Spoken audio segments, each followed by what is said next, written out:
You got anything this week? An opening? Nah, I did you get those monster costumes for us or? We don't make that much money on this, Jim. I couldn't afford any monster costumes. I know. It maybe we could hit up Jamie for a raise or CG? No, that's no. we just got to get it out. Hey, you know what? We could always just skip a comedy opening and just talk about monster movies. Let's do that. Let's do that. Hit it, Jamie.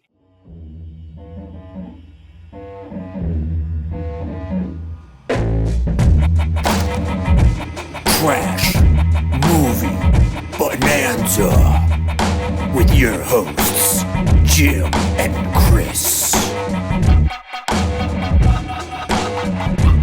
Folks, we're here. It is the trashiest podcast you're going to listen to this hour.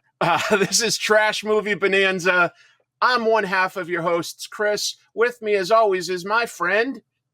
Whoa, my name's Jimmy Jams, co-host of Trash Movie Bonanza. You guys have probably heard about it on the streets. And when I'm not co-hosting this show, I'm watching monster movies and getting jiggy with it on the streets of San Francisco. San Francisco? Congratulations. I got to see you get jiggy with it, Jim. This is great news. Chris, the Bay Area is where monsters come out of the water. That's right, they do. In fact, and even if we go into ancient history, the real monsters of the world, dinosaurs, we know that they all came through San Francisco. This is true. It was the Ellis Island of dinosaur world. Right. Or like in our second movie, Tammy and the T-Rex, they come from Thousand Oaks in California. Apparently. I don't know. Yeah. Our idea this week was to look at giant monsters in a sense, kaiju or dinosaurs. That we're like, yeah, there's some similarities there. I think that there's thematically even a little bit of similarity, maybe not thematically, but tonally with these movies. Mm-hmm. So yeah, like Jim said, he forced me to watch one called Tammy and the T-Rex. But first, we're going to start with a movie that a lot of people have seen, but not as many as have seen Godzilla. We're going to look at the Gamera franchise with the fifth movie, my pick, Gamera versus Guiron. Maybe Gyron. I didn't really hear them say it very well. I know. This Are was you a mad new at one me for me. for watching this one, or was this your intro to Gamera? Yeah. I've seen Gamera movies. I have not seen this one, but I found this film to be delightful and strange and amusing. And I mean, it's short. It's not like a chore to sit through. And it's weird enough and interesting enough with like the bizarre design of the creatures, the awesome design of like the space girl outfits. And so there's something to keep my attention with stuff like, oh, I want to steal those designs of those girls' outfits from one of my comics. Oh, that would be cool. Helmets and stuff. And so there, it was fun, man. The tone of it is odd. Yes, because it's very much for kids compared to your average Godzilla movie.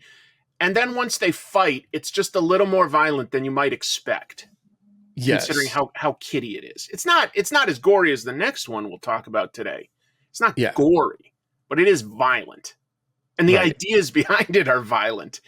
I'll lay out the premise real fast for everyone. If you've never seen a Gamera movie, a lot of them are very similar.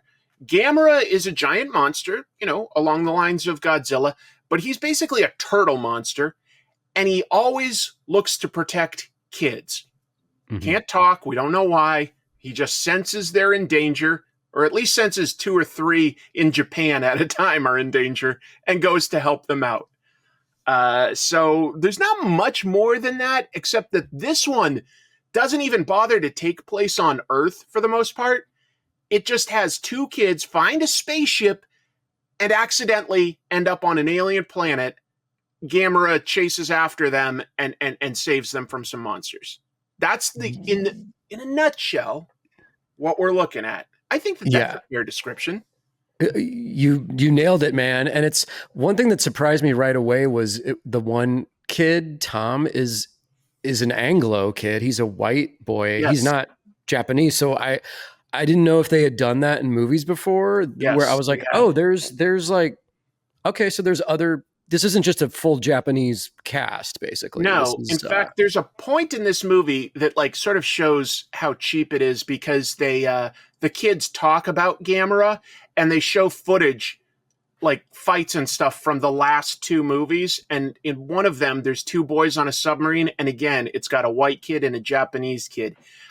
They were definitely thinking of the international market, but they'd find like white kids that lived in Japan, or in the case of his mom, a white lady that spoke Japanese. So they're not dubbed. They had that international cinematic universe in mind, like 40 years before Marvel. So like Godzilla came out in 54 and was a big hit, and then they started doing sequels. Gamera didn't come out until 1965. This is the fifth movie, Jim. They made one a year for 7 years. Like they were pumping them out. And so it was very much a business decision to make this movie. Yes. Okay. It's funny, man, because I've been doing these Godzilla covers for IDW. And I've been doing this Godzilla deep dive on YouTube with documentaries about Godzilla and all the monster movies. And I didn't realize that at a certain point, the Japanese producers consciously decided to make Godzilla just more kid friendly with each movie because they realized the first movie was scary and terrifying. And it went from, okay, adults are now bringing more children to these movies than there are adults seeing them. So let's skew all this to kids. And then Gamera, like you said, is just a straight up protector of the youth, of children. The first one, Gamera is still sort of the only monster and he's causing destruction, but he does save a child within that movie. And then they just so they emphasized it faster than Godzilla, because Godzilla was more around like the third one with King Kong. They started getting a little goofier. And then like 5 or 6 in, there's baby Godzilla making friends with little kids and stuff. So yeah, it took Godzilla a little longer, but they also like took their time between movies a little bit more than Gamera.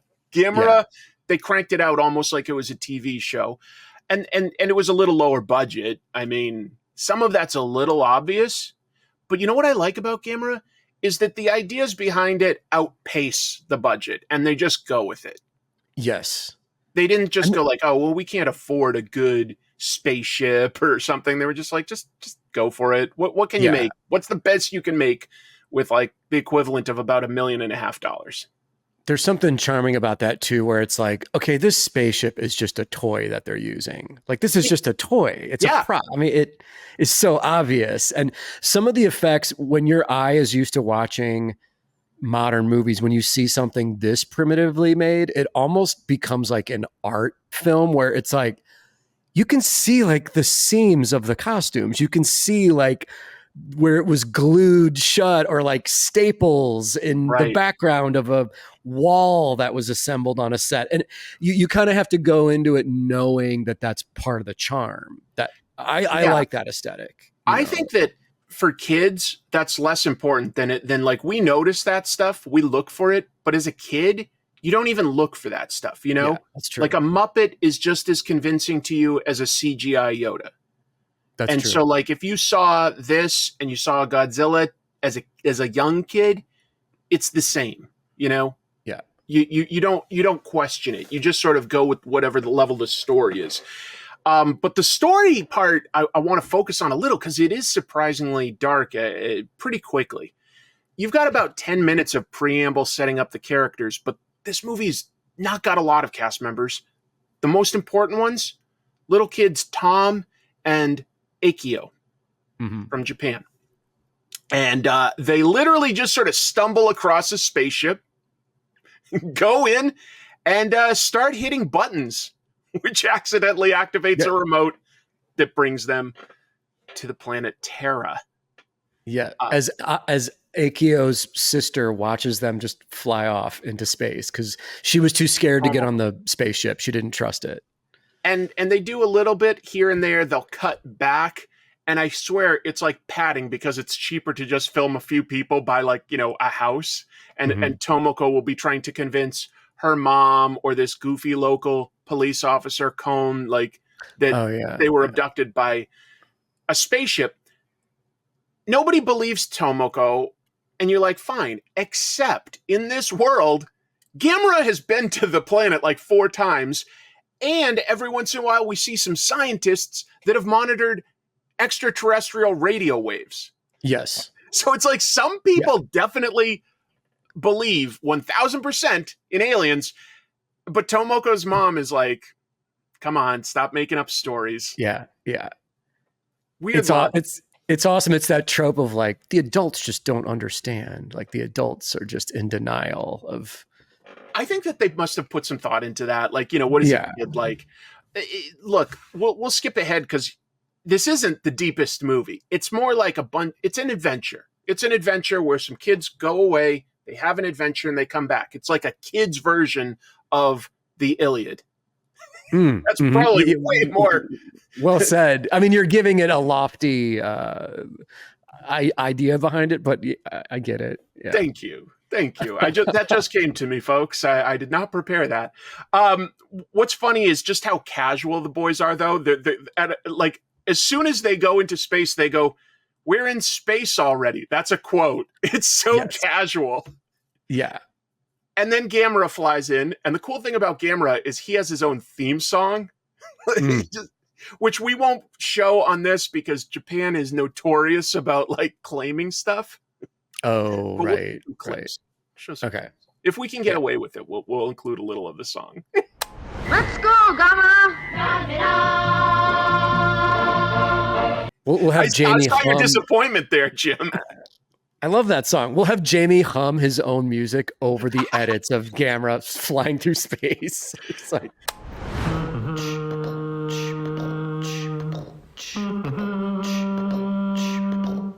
That's just funny. I mean, we pay Jamie, but it is funny to think that like that just entitles us to make him do anything. Like we have him like put like little special effects on or something, and now we're having him hum a theme songs to get around copyright claim. Yeah, it was funny, man. Last night we were doing a live stream for Ink Pulp, and I was talking to Jamie, and I'm like, "So, what'd you think of the last show, Savage Streets, and Death Wish 3?" And he's just like, "Dude, these movies you guys are picking are just..." He hasn't seen like any of this shit, and he's just like, "They're incredible. It's hilarious to have to go through the footage." But I like the idea of this younger guy in Scotland having to go through all this weird shit that we're throwing at him. I know. I know. We're not kind to him in a way, but why do we like this stuff, Jim? I don't know. Like, you know, not everybody is going to be into this. Like if I showed some of these movies to most of my friends, they would be bored. I do have a few that love this stuff, and I've got some that would just like tune right out. I don't know why we're into it. I agree with you. And man, through my life, I've experienced the same thing with comic books where I've tried to shove comic books in front of people that are artistic and have good taste and they're into music and movies. And it's just something about it that it's like, it just doesn't resonate with them. So watching B movies or bad movies or cult movies, it's not everyone's bag. Like I get it, but I'm just drawn to strange, interesting things. And I haven't seen this movie, so I was excited to just sit and watch like what is going to unfold here. And I was surprised by, you mentioned kind of there's some dark themes that are kind of introduced of like alien women that are going to eat children, basically, right? Without jumping too far ahead. And that's fine because they get to this planet, and the only people on the planet, well, there's some monsters, Guiron. There's also. They reuse Gyaos from a previous movie and just call it Space Gyaos. They just color him a little different. Yes. And then there's only 2 ladies on the planet, and they want to eat the boys. That is their whole plan. Was to like. Yeah. I guess their plan was that like that somebody would stumble on their spaceship which they say can only carry 2. So I guess they were only going to have a meal of 2 people. They've got the resources to make the spaceship go like hundreds of thousands of millions of miles or whatever. Yeah. But that just to eat like 2 kids. They literally say like, that they're going to eat their brains. And we can't waste any time, because while they are sleeping, we'll eat their brains raw.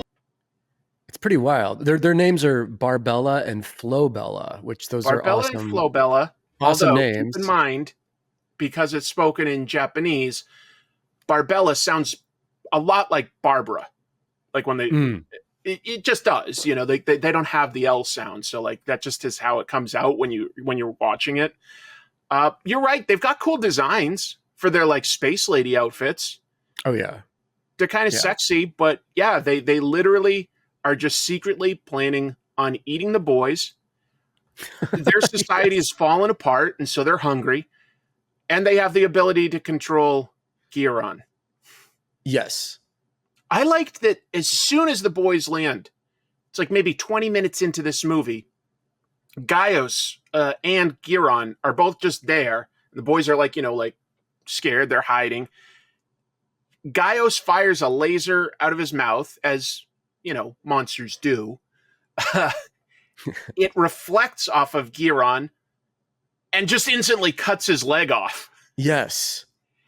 And Guiron, it has a knife for a head, and he uses that to chop people up, including later, like Gamera a bit. That surprised me. Yeah. The chopping up like into sections like of a fish or like a sushi, like chunks of the monster. I was like, oh, this is surprisingly kind of disturbing for this type of film. And then they undercut it with, you've seen like him cut up Gyaos into, like you say, like these little sushi chunks.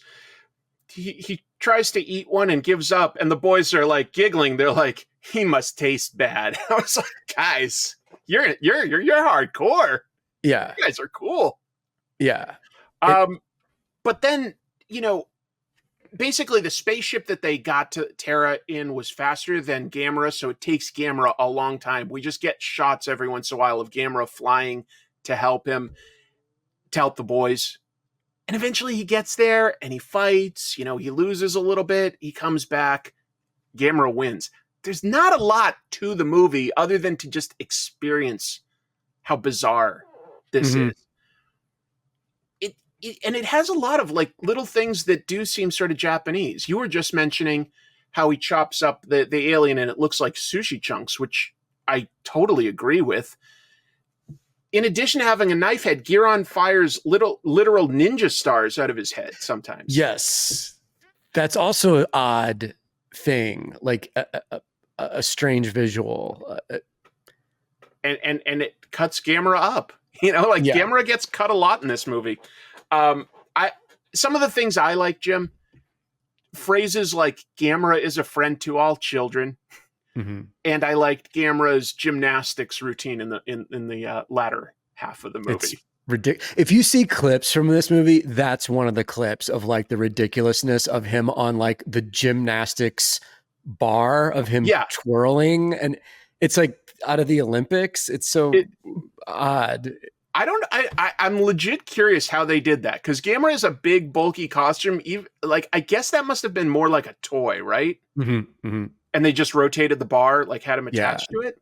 Yeah. Does that make sense? Yeah, because that with all the documentaries I've been watching, it's like for every movie, there's the guy in the suit, but then there's also the little models of each creature, and the little models are usually like worse looking than the actual suit because they're always shot from a distance. So if you get any mid or close up shot of the models, it just doesn't look right. It's odd. This is not a movie with long character arcs, so there's not a lot that I necessarily have to say. It's just that this one was notorious for being on the cheaper side for a Gamera movie. As you would probably expect if this was the 5th one they made within 5 years. Yes. It was rushed.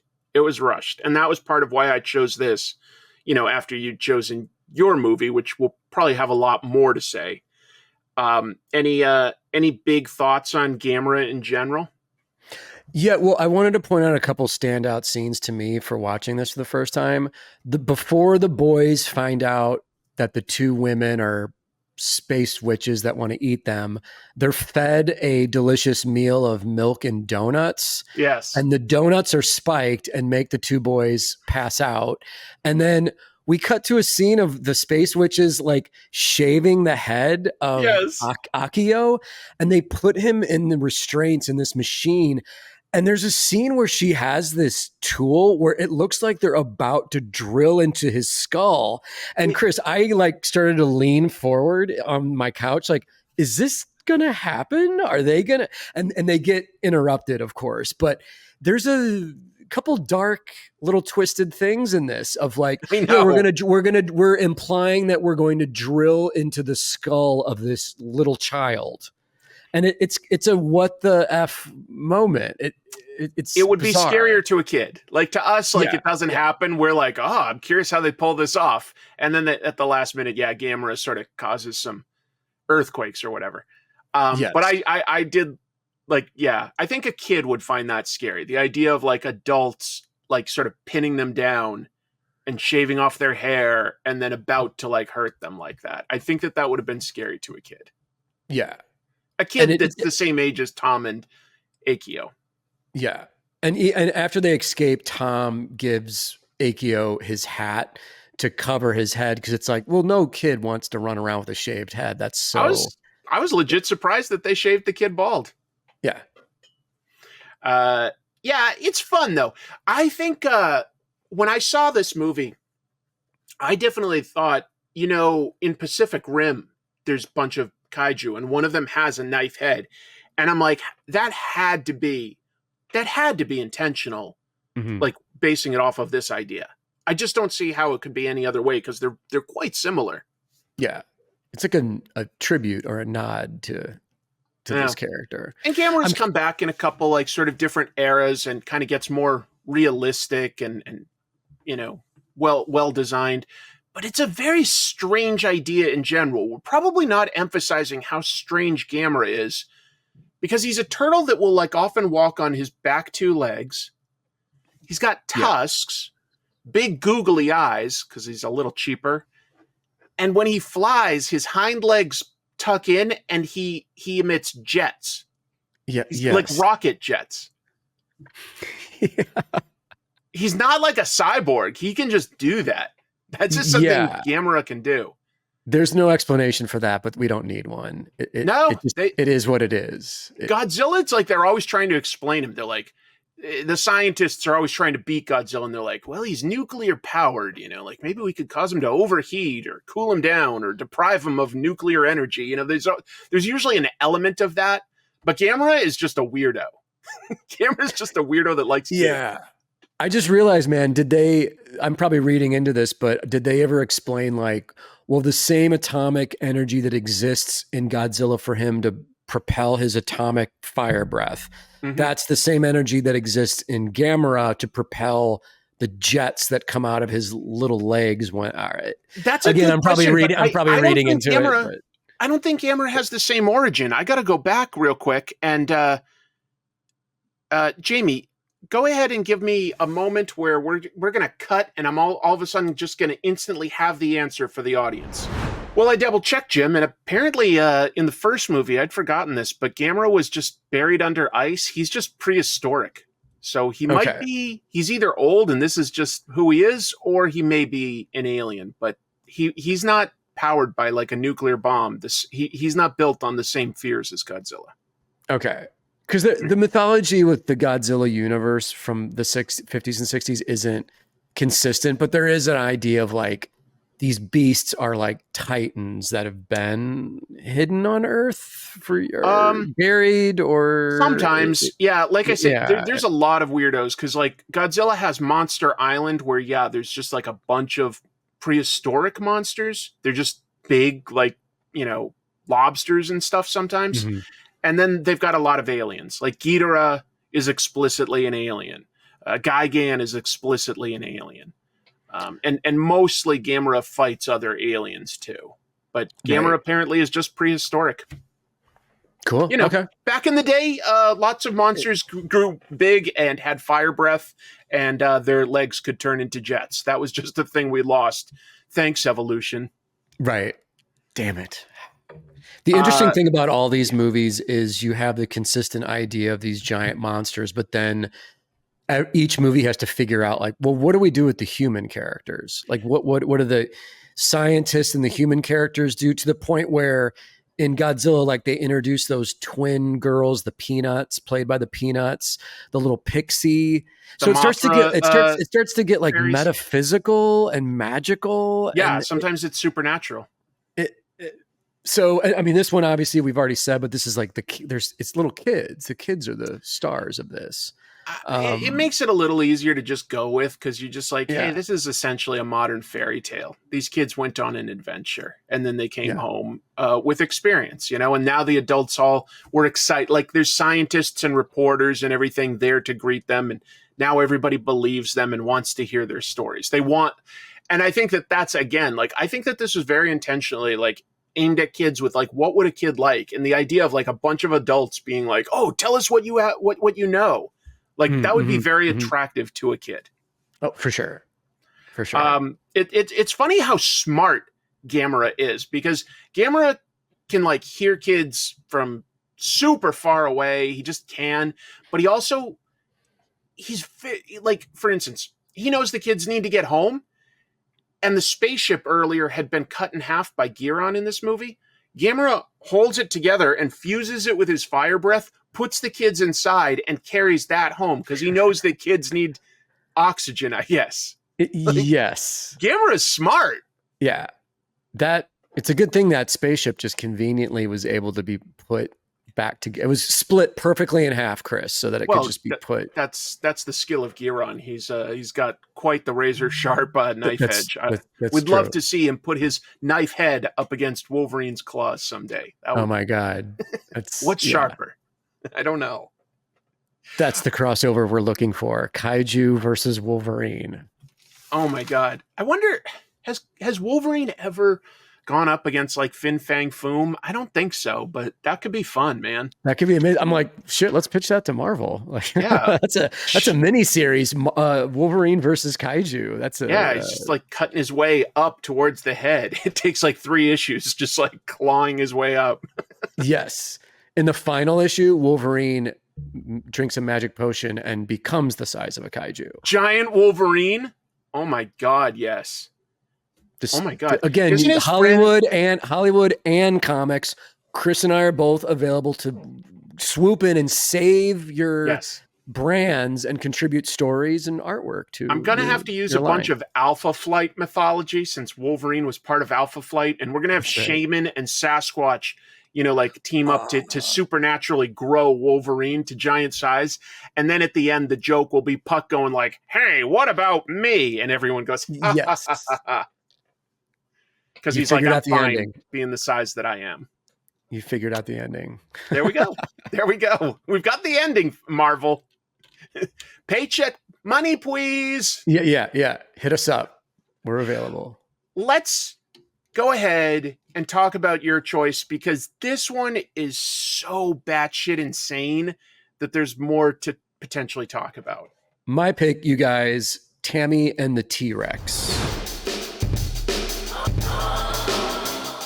Let me just set this up real quick. Please. So 1994, an eccentric film producer finds out that an animatronic T-Rex is available for 3 weeks before it's transported to an amusement park in Texas.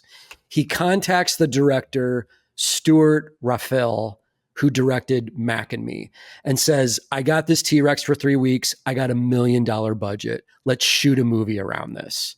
So they shoot an R-rated movie around this idea.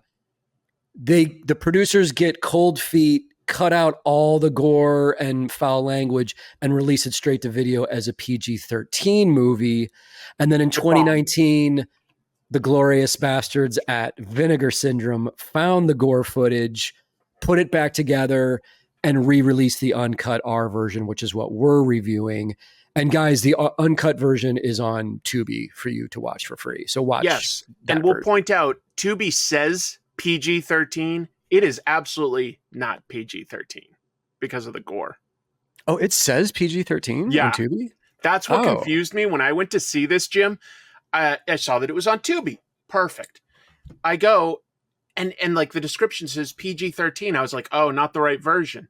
So I'm like researching, and I finally find that there are, of course, 2 different times. And then I was like, oh, well, the time on the Tubi matches up. So I start watching it and eventually get to like a gory scene. I was like, this is definitely the Vinegar Syndrome cut. Yeah. Yeah. You, as long as it says the uncut version, that's what you want. And that's what Tubi has. And I don't know how this would have worked with that stuff cut out. I have no idea. I've never seen that version. I can understand why that version bombed. I'm not saying that this version is good, by the way. This is a weird movie. I almost wonder if you're mad at me, Jim. But no, I'm just kidding. Oh no, this is almost like apologies in advance. But I think it's such a good bad movie, and it's well known now. It has a big cult following as a good bad movie that everyone generally gets a smile on their face where they're like, "Oh, Tammy and the T-Rex, I've seen it. It's fucking crazy." And you kind of have to just know that that's what it is. But I think knowing how they made it makes it more enjoyable to me. Because if I know that they were like trying to get this done in less than a month, like, and that the whole gimmick was just have as much of the dinosaur as we can, everything starts to make sense. If you don't know that, this movie feels like dreamlike in its logic because there's no character arc. There just isn't for any character. In fact, I would argue that the main character disappears for major chunks of the movie. Yeah. And it's just weird ideas. Just things happen until they don't. That's the movie. Yes. And I'll do a quick plot overview, if that's cool, which is we're introduced to Denise Richards, who is Tammy, and her and Paul Walker, who is Michael. It seems like they're just starting to date. Tammy has a psycho ex-boyfriend named Billy. And you guys, this guy is like, he's not a high school bully. He's a homicidal psychopath ex-boyfriend who wants to like literally murder Michael. So that is what happens. Paul Walker gets killed in this movie. His brain gets taken out of his body by a mad scientist played by Bernie from Weekend at Bernie's. And then the animatronic T-Rex goes on a rampage, gets revenge against everyone, and then lets Tammy know that he has the brain of Michael. And then they try and find a new body to put the brain in. And a bunch of other stuff happens. And then, Chris, I just have to say this. And then the movie ends with Tammy giving a striptease to Paul Walker's brain in a jar of liquid. And his brain has like a lightning bolt cosmic orgasm. It's nuts. It's so nuts. Exactly. Like I was wondering what you were going to say guys. When we got to the finale, Jim, because I was like, it's not a traditional finale where like, good overcomes evil. It's like, no, just a bunch more stuff happened, and then the movie ends without the guy getting a body. Yes. By the way, you're calling it Tammy and the T-Rex, but we should note that as the movie starts, it is inexplicably called Tanny, as in N in November, Tanny and the Teenage T-Rex. Yep. Which must have been the original title. Chris, I do apologize for this. If the Tubi says it's PG-13, that throws you off right away. Then you start the movie, and then suddenly there's a title card for the wrong title. You're probably like, "What is this?" That actually gave me more confidence that I had found this sort of re-edited version because I was like, "Well, that's not right either." Yeah. So I mean, there was a script for this movie, but man, there's a lot of scenes where when characters are interacting with each other, I almost feel like there's a lot of improv going on. So. I think the dialogue was they allowed it to be improv because there can be sometimes an awkward pacing when like somebody says something and then they have to like shift their emotional like reaction or something. And just one example of what I'm talking about is right towards the beginning where Tammy and Michael bump into each other at school and they're giggling and laughing. And then all of a sudden her face just drops and she's just like, you know, you need to be careful. Like, you know, this psycho ex-boy. And you're just like, wait, what? So what? You shouldn't have done this. I can't accept it. Maybe we should point out, though, the movie is intentionally made to be a comedy. So some of it I do forgive for being weird because that was intentional. Like they're intentionally trying to be funny. The weirdness comes out of there's no logic, and tonally it just ping pongs between weird and violent. Yes. Yeah, dude, the whole movie is a joke, but the interesting thing is most of the actors are playing it straight with the exception of Bernie, who plays the mad scientist, Dr. Gunther. Gunther's his first name. His last name was Dr. Walkenstein. Walkenstein. He's hamming it up. He knows he's in a stupid, silly movie. But I actually kind of give props to Denise Richards because this is an early role for her. And she was going for it. Like she put in the effort. She put in the effort to do her thing. And I guess Paul Walker did. Tears. And it's convincing. With an animatronic dinosaur. It's so bizarre. I agree. And amazing. I was kind of surprised. I don't know when Denise Richards' career sort of like went a different way, but you know, her first few years in Hollywood, she was pretty successful with not necessarily this was her entry, but Starship Troopers was sort of a success. And then she did Wild Things. You know, she did a few things. She was in a James Bond movie. I mean, that's a pretty big mark of success. Christmas Jones.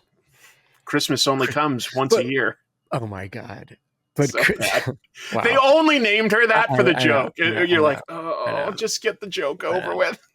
But man, everyone ridiculed her performance as one of the worst Bond girls ever in that movie. I actually think her performance in this weird, shitty movie is better than the Bond movie. I agree. Like, she just seems more engaged. It's fun to watch her. We're also introduced to her buddy Guiron, who's the epitome of the black gay stereotype from late 80s, early 90s movies.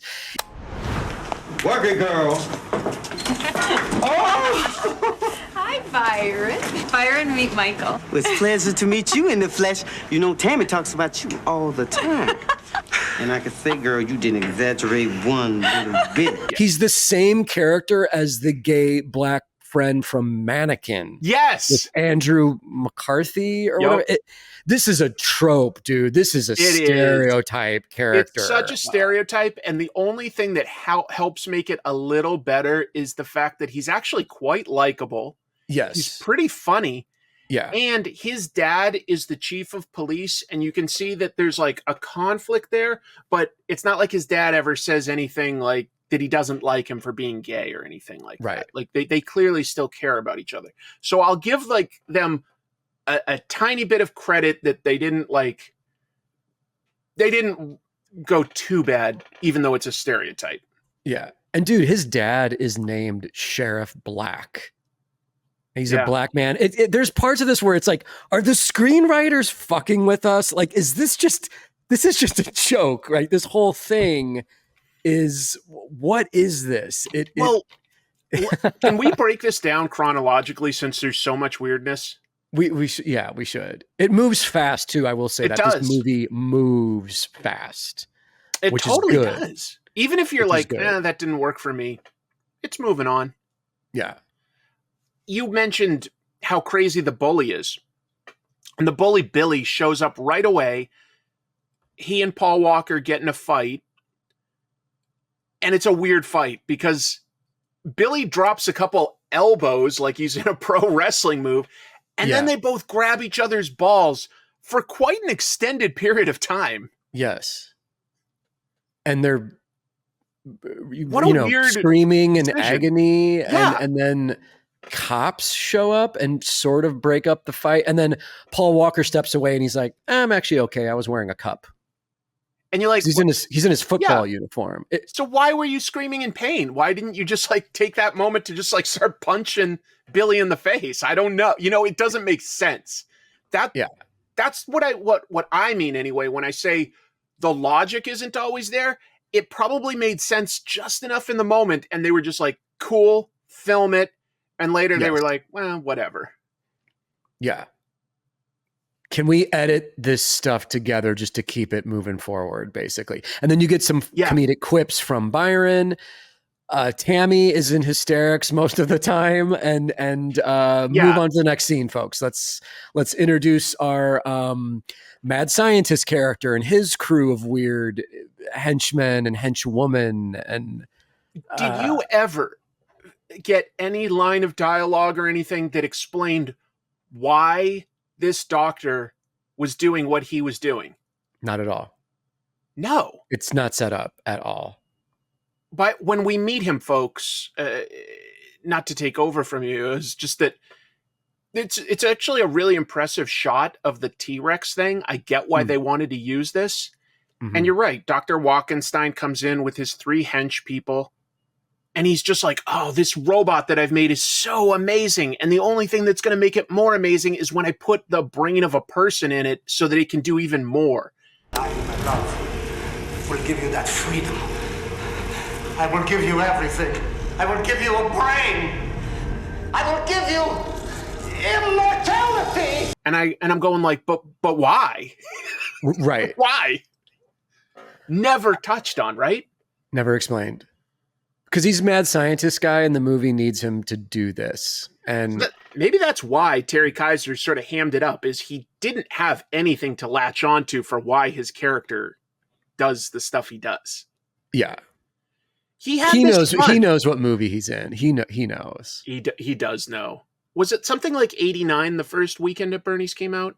I think so. Yeah, like late 80s, maybe 88.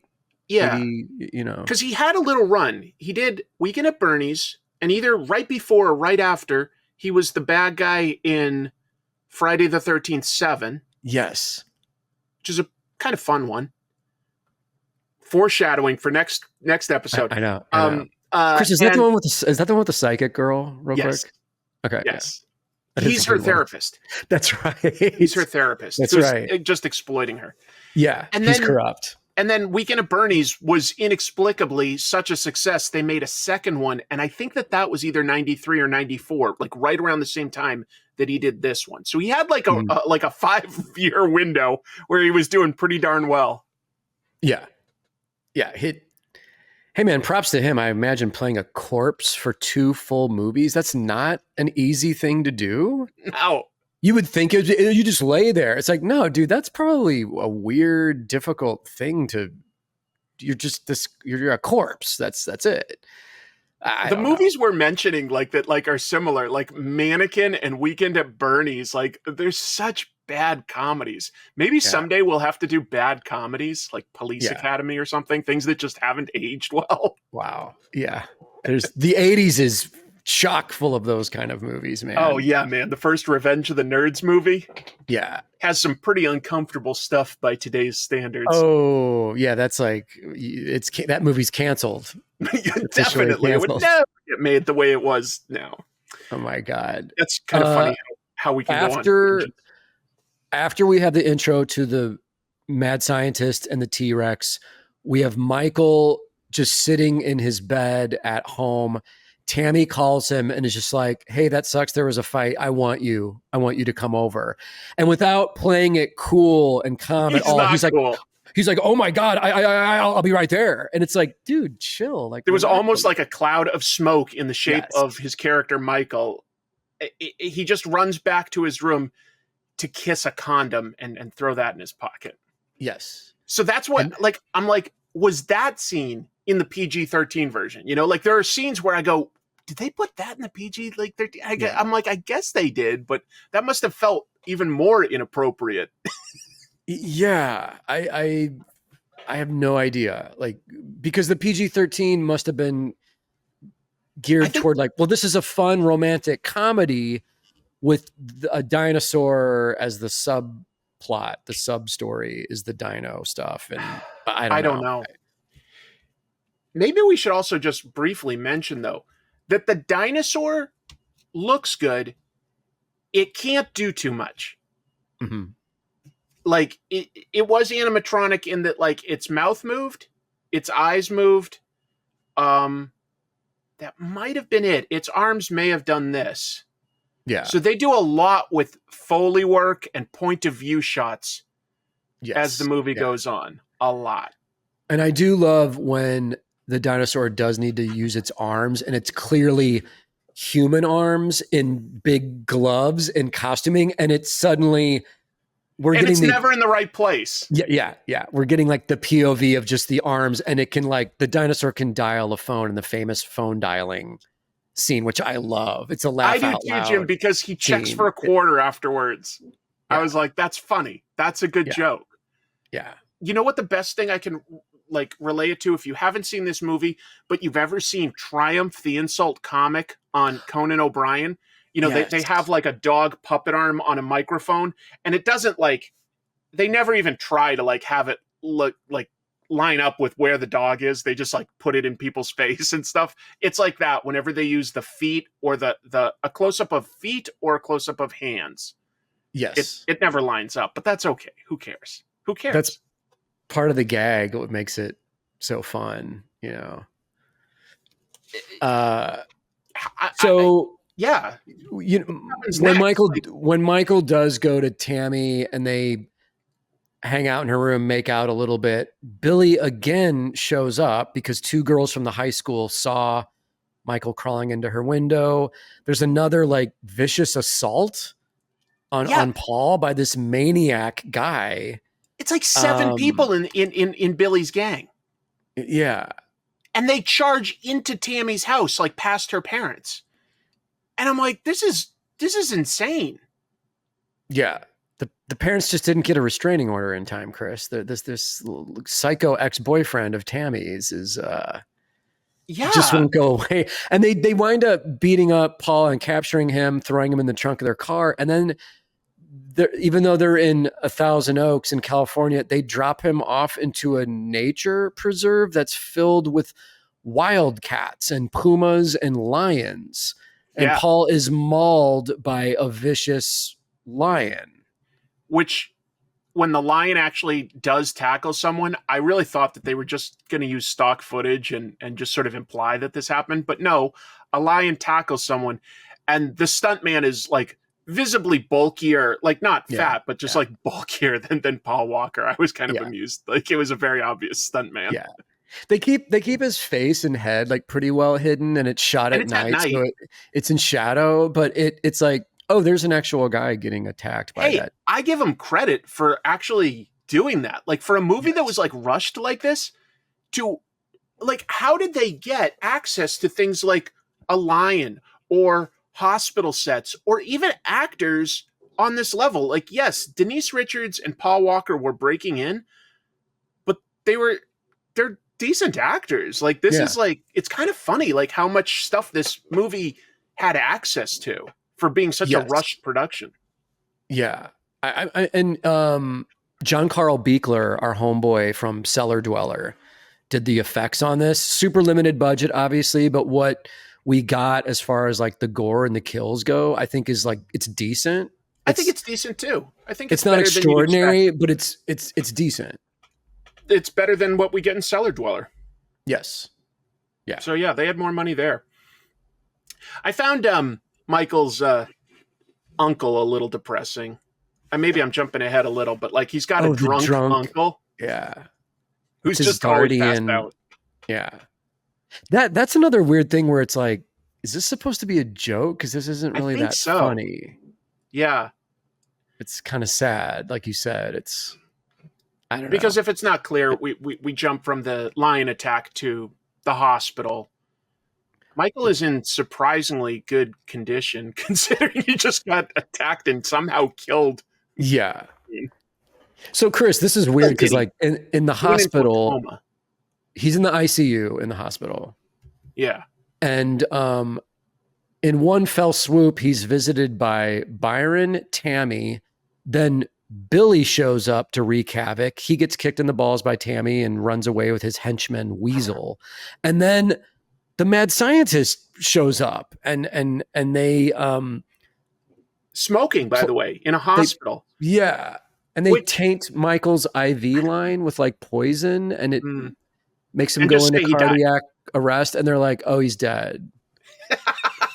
It's so heartless. So but they're bizarre. goofy. Like him and Helga, his assistant. Maybe we didn't mention his sexy assistant. Because she's always in like some sort of slutty outfit. Strange outfits, and they're like Boris and Natasha or something. Yeah. It's because she's kind of like always in high heels, almost like a little taller than him, but like always hanging on each other. Yeah. But they smuggle Michael's unconscious body out of the hospital and bring it back to their science lair. And in a surprisingly gory scene, they like split open his head. Maybe and the take most the brain gory out. scene.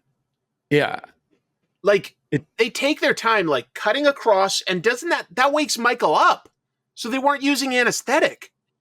Yes, that's right. And then Helga just would punch him to knock him out. That was a joke, which is kind of a funny joke, except like there's already a bunch of blood.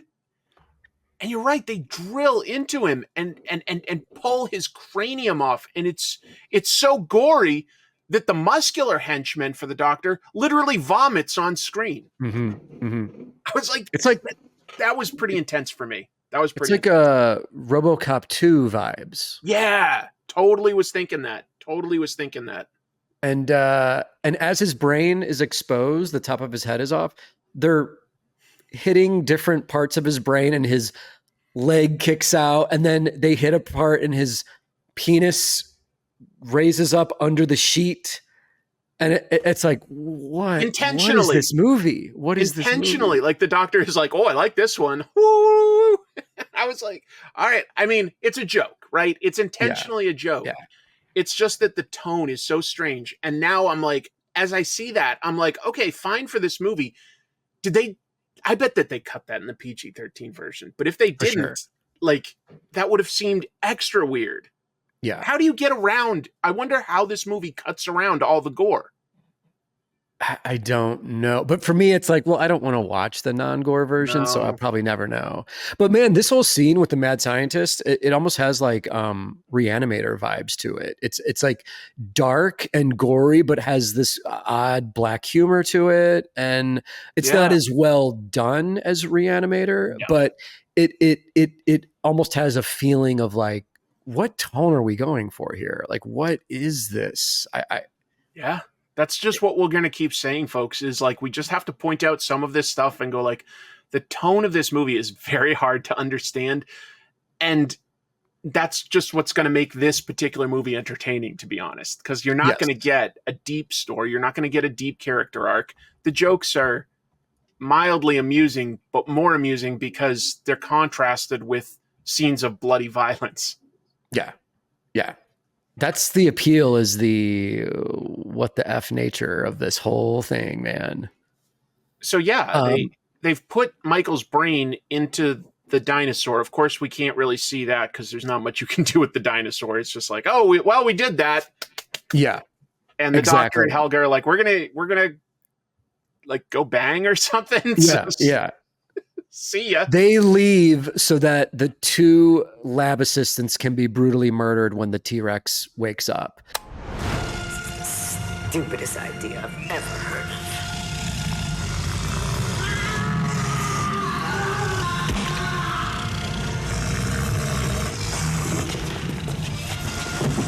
of. And Pedro from Napoleon Dynamite. Napoleon Dynamite shows up to deliver a pizza. Well, and Helga was Aunt Eileen in that movie. That's true. That's true. So that Good was research. kind of weird to see him. True. Like, just a pizza delivery guy. It would have been a small scene, but it's totally just Pedro getting scared and running away. Yes.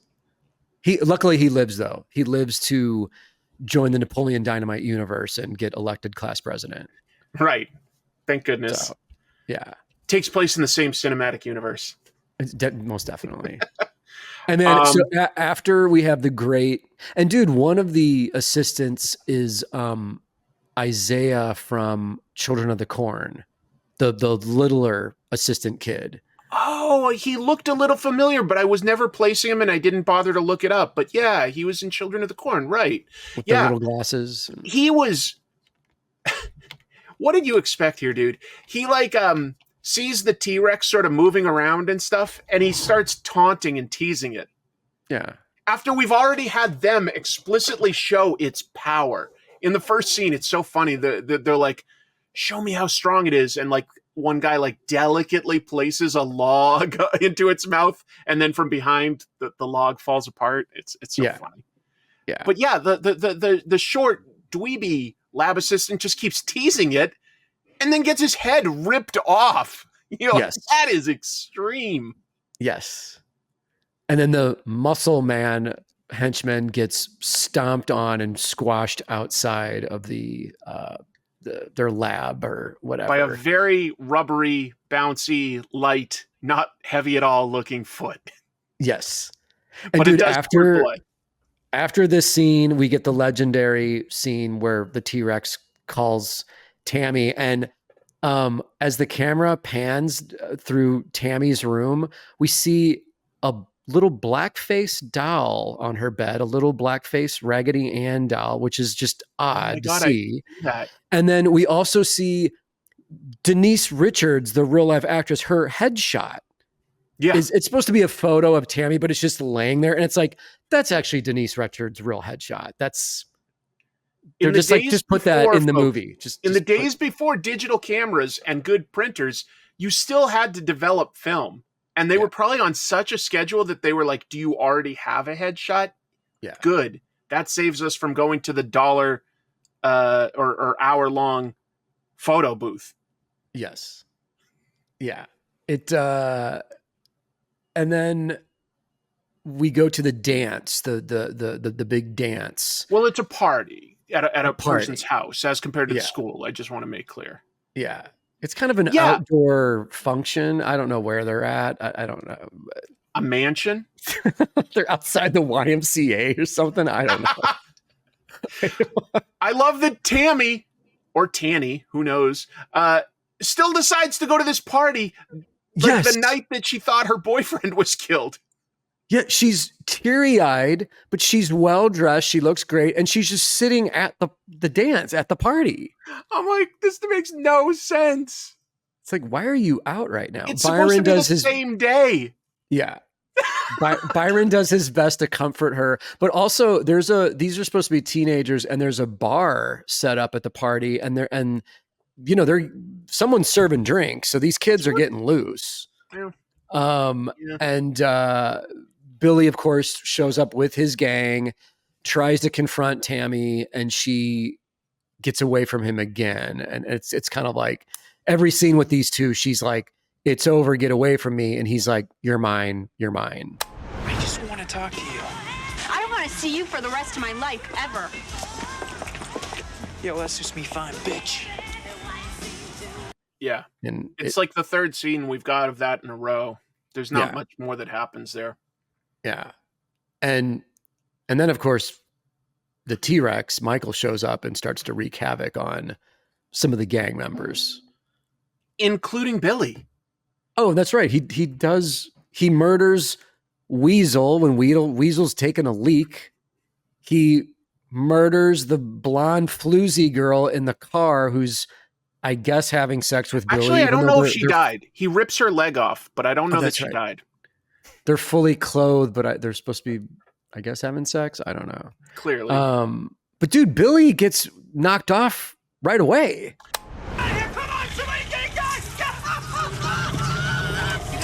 Billy, he's kidding around. They don't save it for the end. They don't save it. He gets his head crushed and ripped off of his body. We're halfway through the movie.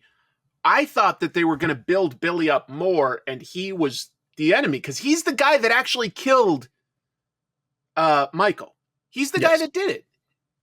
He beat him with a bat and threw him to the lions. Even though, the doctor took advantage of that, he didn't kill Michael. Right. he abducted him, I guess. But yeah, like, it's just weird. I get that they're both bad guys, but I really thought that Michael was going to be kept to the very end, and that was going to be the culmination of revenge. But the revenge is actually over pretty fast. Because it's all at this party, and then the revenge piece is done. Yeah. I think they did that just to clean house and be like, okay, now the movie is just Tammy realizing that Michael's brain is in the T-Rex, and how are they going to get him a new body, and what is the mad scientist and his crew, what's their role? And if they had more time, I bet that this script would have had a revision where, like, Billy's the son of the scientist or something like that. Like there could be connections of like why people do things and give them heightened emotions. This movie was not made with the time to figure that stuff out. Yeah. They just got to keep this thing moving along. And Byron winds up telling his father, who is the sheriff who we mentioned earlier. The cops show up after all this carnage happens, and Byron tells his dad about the dinosaur, and they, of course, don't believe him. It was a dinosaur. Byron, what the hell are you doing here? I was at the party when it happened.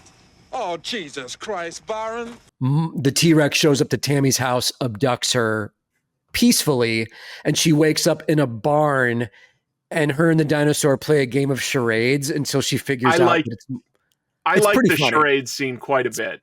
Pretty funny. Like the tiny little arms going like, sounds like. Yeah. I was like, that's pretty funny. Rain. Sounds like rain. Brain. Name. Brain. Michael. You have Michael's brain? That scene is another scene where it's like Denise Richards is charming and fun to watch in this movie. She's actually good and is trying. She's trying her best in this crazy low budget weird movie. Yeah, no, she was well cast in this. She's got a range, but within that, like, she worked fine for what this called for. I was surprised in a way, like, Paul Walker was probably like 21 or something, but he looks like he's like 14. Yeah. But Denise Richards, more or less, like within movie logic, looks, high school aged, more or less. Yeah. I think she was 22 when she made this, but she can pass as a 18-year-old, 17, whatever. But it is interesting, isn't it, now that I think of it, that they decided to make them like teenagers as compared to, say, college students that worked at like a science lab or something like that. Yeah. Yeah. But again, them making the movie and gearing it, like, who was it originally geared for? Like, I don't. I think that they were. When they filmed all the gore plus the comedy, like, they were probably thinking of guys like us. But I don't know. I don't know. Yeah. It was made cheap enough that if they released it in this way, it may have made its money back. Yes, I have no idea. Been enough of a weird movie that people would have been like, it's not good, but it is funny and it moves quickly. An hour and a half, that's not bad. That's not bad. It's not too much filler. Not too much. Yeah. And another interesting gory thing is they eventually dig up Michael's body. Yes. And it's a rotting, maggot infested corpse. And Tammy and Byron freak out, and Michael's there in the form of the dinosaur. And they realize they cannot use his body. His body's destroyed. Right.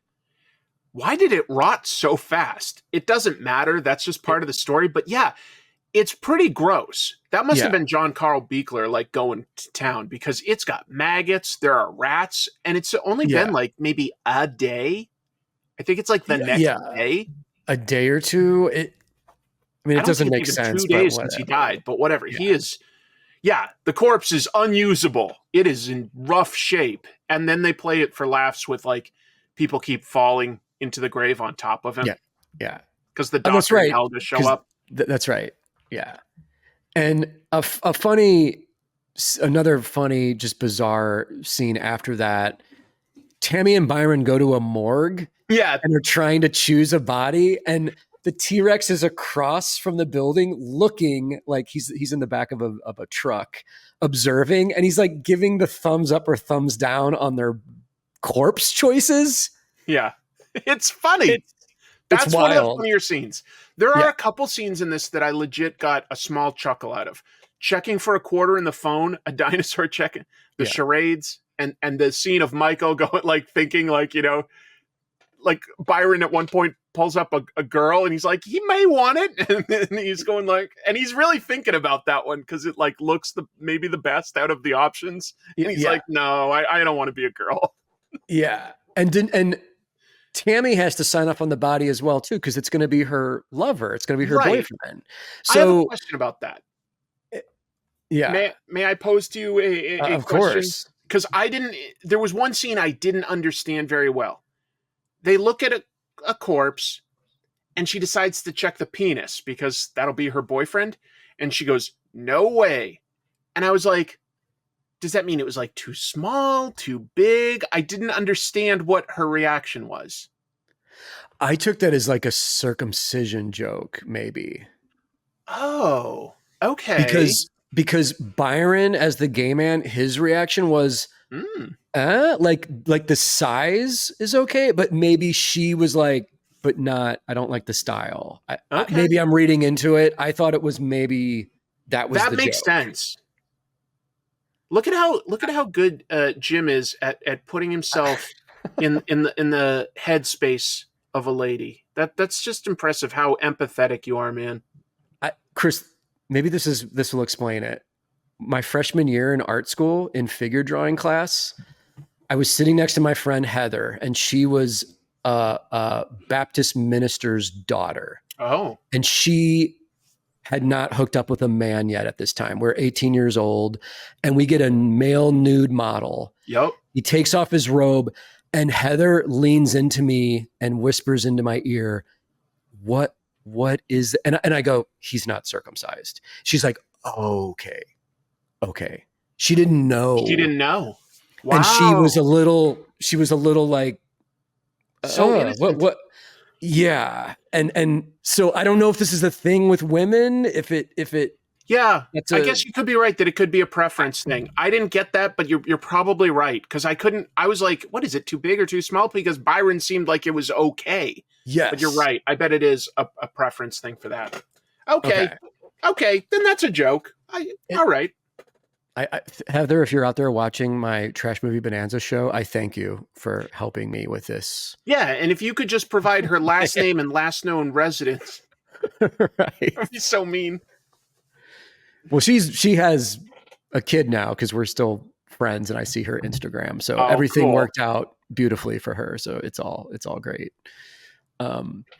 Yeah, that was a funny scene. They end up, why did they not choose one of the bodies? They decide to leave for some reason.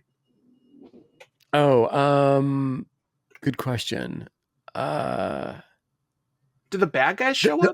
The bad guys, the cops show up and then they get into the car chase with the cops. Right, the cops show up and yeah, there's a car chase, sort of. Yeah. Which, dude, I'm trying to give the movie props where I can. Car chase, the way it's shot and stuff, like not terrible. Decent action stuff going on. And it basically, like, Michael as the T-Rex gets knocked out of the truck and Tammy runs over to be with him. And we get this one long distance shot of her riding the T-Rex and everybody finally sees it. Like the cops see it.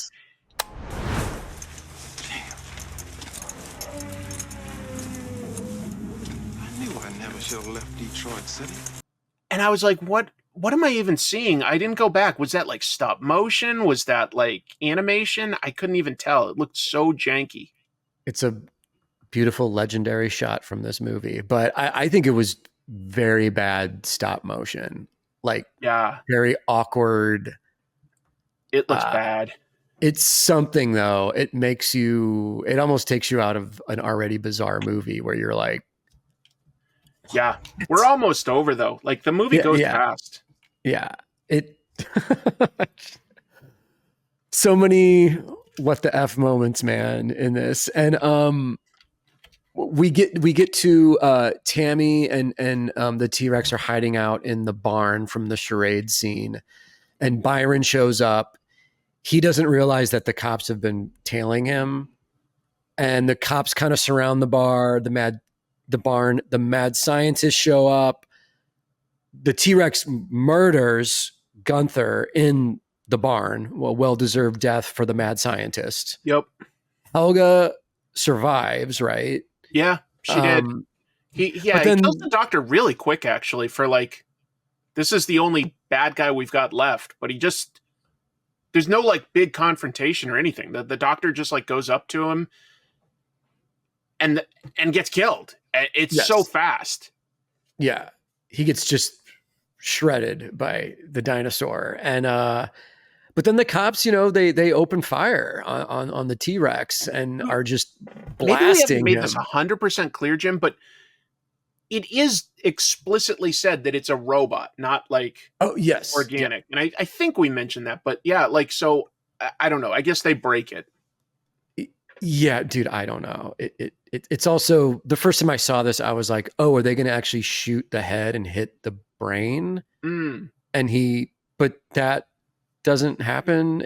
Well, and they can't even damage the actual thing. So it's like, they've got like, these blank guns, like, they've got like 5 or 6 cops shooting at it and everyone's reacting like it's getting shot. But just to be clear, there's no damage and they can't even tip the thing over. So we just sort of cut away from it as it's like being shot up. They're like, it's been destroyed. I was like, what?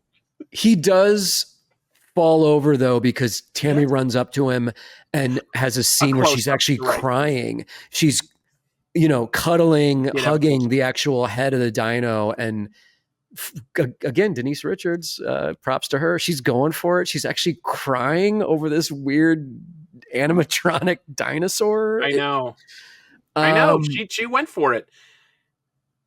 And then it cuts to that final scene that you've already hinted at. Like, where right after she's crying, we cut forward and she's happy as can be at home. We get a great shot of her pulling up to her house. Mom and dad are in the front yard. She greets them both, gives them a little kiss on the cheek, tells them she loves them. She goes inside and mom and dad are like, it's bizarre that she's this happy already, this quick.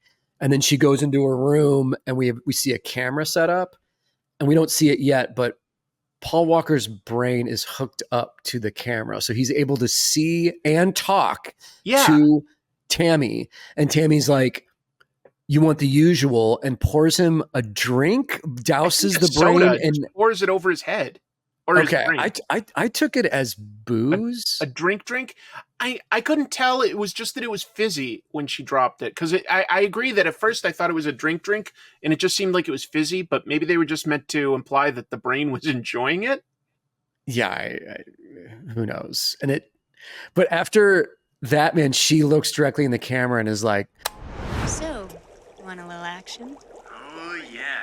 And then she does a full-blown striptease for him in like Victoria's Secret lingerie. For quite a while. And that is the end of the movie, you guys. He doesn't get a body by the end of it, which I was just like, wait, what? Yeah. Yeah. Chris, I will say this just for nerdy over explanation. Please. Before she pours the drink, I don't know if you remember this, she goes, oh, hey, those skiers' bodies were recovered and I'm going to go check it out tomorrow. And he was like, oh, great. That's cool. So there's a mention. There could be a good There is a mention of her actually putting in some sort of effort to still find him a body. Yeah. But we just end the movie because our time is up here. So what a strange idea. Just taking advantage of the fact that they had access to this animatronic T-Rex. Yeah. At least they did a few things I will say that were smart. They explicitly say that it's a robot, and that helps excuse anything in the dinosaur that's not convincing. You know what I mean? Mm-hmm. It's not supposed to be a literal dinosaur. No. Okay. Not at all. That's probably a good idea, all things considered. Yeah. But the idea of taking a teenager's brain and putting it in there and sort of like the body horror of it is not really addressed in a way. Yes. Yeah. I'm just glad, man, because I had never heard of this movie until 2019. Because when they did the re-release, Joe Bob Briggs showed it on Last Drive-In, and I was kind of like, Tammy and the T-Rex, what is this? And then Mm. getting the movie, but getting it with his commentary when they do the breaks throughout the movie and him explaining all of this, That sounds nice. it made it so much more like digestible, where it's like, okay, I get this. This whole movie is a joke. Like, this is just, Yeah. it is what it is, but Is- it's definitely meant to be enjoyed like with friends over something to smoke and drink, is my advice on this. I feel like a documentary about the behind the scenes of this would be absolutely fascinating, just to know all the details of how this came together and how they got, recognizable actors in so many roles. Yeah. That I saw quickly. I saw a quick little thing with Denise Richards as an adult saying she doesn't regret any of her old movies. She doesn't regret this movie because she's like, Good. listen, every movie I did, including this one, was a stepping stone to my next project. And they kept getting bigger and bigger, from Wild Things to Bond to, so she's like, I had a blast making Tammy and the T-Rex, and the crew was great. And she's like, and it helped elevate me to the next project. That's what you do as a working actor. So Good for it's her. a weird, That's it's a a really weird little positive thing. attitude. It's a weird thing that I was just like, okay, if you haven't seen this one, man, we should do this one. I appreciate you introducing me to this. This is schlock in the best sense of the term. Completely. It was interesting seeing Paul Walker again. I would say he was never like the deepest actor or anything, but boy, did he find a lot of success with those Fast and Furious movies before he left us. Yeah. Dude, did he have, I don't know a lot about him. Did he have like a diverse sort of acting career, or was it kind of like, boom, the Fast and Furious movies come out and now he's a star? He played a lot of like teenager in school roles. Like, I want to say She's All That, he's sort of like, again, a football player. And I feel like there was another one that's just not coming to my mind right now. Okay. This was 94. I'm pretty sure he died around 2004 or so. So, and he did like about 10 years of those Fast and Furious movies. Yeah. Dude, those movies are a empire onto themselves. Like, that's I like them personally. Not everybody does, but I love that by like the fifth one, it just gets pretty silly. Yeah. I think that they're fun. I haven't seen them all, but it gets to the point where cars are like jumping off of buildings. No, Jim, just to be clear, it gets to the point where they send cars into literal outer space. Oh shit! Which one is that? I need to see that one. I want to say 10. I want to say part 10. Oh shit! Okay. Yeah. Okay. Yeah. Like, remember how in the third one, I don't know if you saw that, but they went to like Tokyo. Yes. Those kids all became scientists. And in like part 10, they've built a rocket and they help the team send a car into space because the team has to take out a satellite. And apparently the best way to do that is by sending a car into space. I love it. So, if you're willing to just go with it, it's kind of fun. No, dude, those movies are the quintessential like popcorn movie when they come out in theaters. It's like you go with your friends, you have a blast. Yeah. It's loud. It's bodacious on the big screen like that. That's what those movies are for. A B movie has always been something that can be fun, but we hit an era right around the very end of the 90s where all of a sudden what would usually be a smaller budget B movie, all of a sudden they started getting big budgets. Stuff like Independence Day definitely would have been, if it was made more in like, the 80s, it would have been a small budget affair and they would have, dealt with bad effects and they just would have done the same thing. That's a good point. Yeah. And then at a certain point, we just started like pumping lots of money into stories that used to be like, low budget. But it can be fun. I think post pandemic, all of a sudden we see that most of those movies people will just wait for now though. Yeah. So like the finance doesn't make sense anymore for the most part. Right. You again. Yeah. The studios have had to reevaluate how they spend and how they distribute things now. Like what eggs are they going to put their basket in with? I all think this that kind like of stuff. horror is like definitely like making a decent resurgence in terms of Mhm. how much they make. And then like what's interesting to me is that there's not like much in terms of um, comedy made for like, you know, the mainstream movie theater anymore. That's true. Do you think because we live in sensitive times and people are don't like, know. what can you even get away with I think you comedy could still now? get away with a lot. I think if you I still released something like, I don't know, there's something about Mary today that like that would be a pretty successful movie. yeah. I don't know. I don't know why they don't do more of that because I think that that would be more budget friendly. You know, I think that part of how they tried to keep the budget for Tammy and the T-Rex reasonable was they were like, we're not going to make it a Jurassic Park, you know, or a Carnosaur even. We're going to go Mhm. comedy so we can be in bright lights. We can shoot during the day. You know what I'm saying? Oh, for sure. And that's So there what were they did. decisions made. Yeah. Wow, man. Do you have So a favorite either dinosaur or giant monster? Like, I mean, I guess if we include giant monster, all of a sudden the Godzilla stuff becomes really easy to choose. But let's just say just dinosaur then. ooh. I am still a fan of the very first Jurassic Park. I think Yeah, that's what I was leaning towards as well. Spielberg, man, that formula. And also, dude, I was working in a movie theater that summer it came out. And so Oh, really?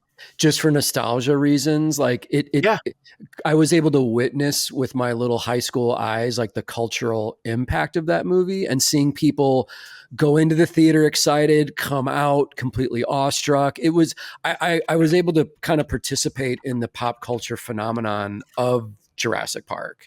And it was awesome. It was really cool. Yeah, and I mean, there's no question that on some level, that movie helped make Tammy and the T-Rex possible because Jurassic Park was 93. You know, that prop must have been made on some level to like, you know, jump on that bandwagon. Yes. They had to have. Yeah. I mean, it was within the year. So yeah, there is a bunch of really The first one's amazing good. and there's a bunch of amazing and terrible early 90s schlock dinosaur Jurassic Park ripoff movies that I definitely considered like a Carnosaur movie to pair with Tammy and the T-Rex. Yeah. But it felt almost too obvious. I was just Yeah. like, let's just for fun, let's just like get into something a little different. But like tonally, there was still some stuff to Gamera versus Guiron where it's like it's aimed at like a younger audience, but then there's some violence that's surprising. And Yes. while they didn't cut the kid's head open, they were looking to. Oh my God. Yeah. These crazy scientists. Should we do plugs? Let's do it. We've got some if good you don't- stuff coming up. If you don't mind me starting, love guys, it. Jamie, could you please show the cover of the book on screen if you don't mind? Defective Comics presents Savage Street Vigilante pre-launch page available right now. Link below if you guys don't mind clicking and signing up. This will notify you when the campaign goes live on October 1st. Creator-owned comics at its finest. If you guys are fans of this show, I'm definitely tapping into a B-movie VHS 80s vibe with this comic book. I'm having a blast. It's almost done. I'm almost done making it, and I would greatly appreciate your love and support for it. Yeah, I just want to say, like, Jim shared a couple like pages with me, and it looks so good. It's so fun. I really think everybody's going to enjoy this. It looks cool, but it's funny. It's got action. It's got something for everybody. A little bit. Thanks, man. I appreciate that. I think it's going to be really good. I can't wait to read the whole story. So, yeah, congrats on that. And then for me, unless you have anything else, do you have anything else? I'm good. And, my links are below from my website if you guys want to order books and stuff directly from me. And always. One last one. Ink Pulp Live also on YouTube with Sean Crystal. Dude, yeah, you guys crush it. Like, that is... You can tell that you and Sean are good friends. You guys have such a great rapport, and we haven't known each other, you and I, as long. But like, that's what I aspire to for something like this. Is I love the vibe you guys have together. You're so naturally funny together. Just good. And of course, you have different perspectives on the craft. You have a mutual respect for comics, but you've got different approaches, and so it's really fun to watch you guys work in a very different style. And yeah, talk about that. I really enjoy this show quite a bit. That's good to hear. Thank you, man. Yeah, very entertaining. And props to Jamie for sort of helping be your live producer. That's really nice to have. Oh yeah, he's the MVP of the whole show. Very well done, Jamie. Yeah, and we always have a link for Jamie's stuff in the credits too, if you want to like look him up. And then me, I've always got comic tropes. By the time this comes out, I'll have an episode about John Jacobs and the Power Team, a very ridiculously bad comic. So if you guys like bad stuff, please check that one out. Nice. And then I'll have some. I actually did some art lately that is going to be published. I'll have links once that stuff's available. But I've got like a page that I did for a role-playing book and a page that I'm doing for a comic. But I'll plug that more once it's out. Yeah, and you sent both of those to me yesterday, and they look great, man. Just keeping you. I've been feeling like drawing more. It's become like a little bit more therapeutic. I really happen to enjoy the latest Uncanny X-Men, and so like I just like was doing an impromptu live stream on this channel, and like it's not that special, but I just drew Gambit and Rogue. It's We're awesome. having quite a year, and Gail Simone was kind enough to like share that, so I appreciate that, Gail. That's great. She's writing the new Uncanny, correct? Yes, she is. Okay. I need to check that out. And my buddy David Marquez, I know David Marquez. He's doing the art. He's amazing. David's crushing it, dude. You look, X-Men always gets great artists, right? Yeah. But he's really doing a good job. I got such a great vibe reading that. It reminded me in the best ways of the mood of some of like the best Claremont era books. But the art like definitely reminds me of like, when X-Men was at its heights with guys like, everyone from Jim Lee to Joe Madureira and stuff. David's a great fit for that book. Really That's cool. Good fit. So he is good. That's good to hear. Clean, detailed, well paced. I was just really impressed, at least with issue 1, and so that was fun. But yeah, so we've got lots of stuff going on, folks, but we do this because we love it, and we love the comments and the interaction that we get across social media and down below. So please keep giving us recommendations or feedback. Oh yeah. And then Chris, we should plug our next show is official Lucky Number 13, debuting on September 13th, which is Friday the 13th. No brainer. Cool we're reviewing Friday the 13th movies, you guys. Absolutely. I'm so excited to do that. I have been a fan of the Friday the 13th movies. Sometimes you just come across a franchise that you like, even the bad ones. For me, that's stuff like Friday the 13th and James Bond, actually. Like, I just really enjoy those things. Godzilla is another one, actually. So, yeah, I'm excited. We'll be talking about Friday the 13th next. It was just good timing that we realized we had an actual Friday the 13th coming up. We're like, well, we kind of have to time it out now. We have to. Because I guess we'll save our opinions on that stuff for that episode, but I'm excited to do it. Yeah, and we'll talk off camera because I am trying to figure out how do we approach even choosing the movies. I've got some ideas. We'll see. Thank you very much, folks. Appreciate you listening to us and the feedback. And do we have a catchphrase yet, Jim? We always say, keep it trashy out there. Trash Movie Bonanza.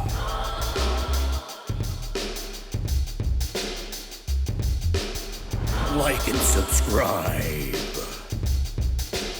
Thank you.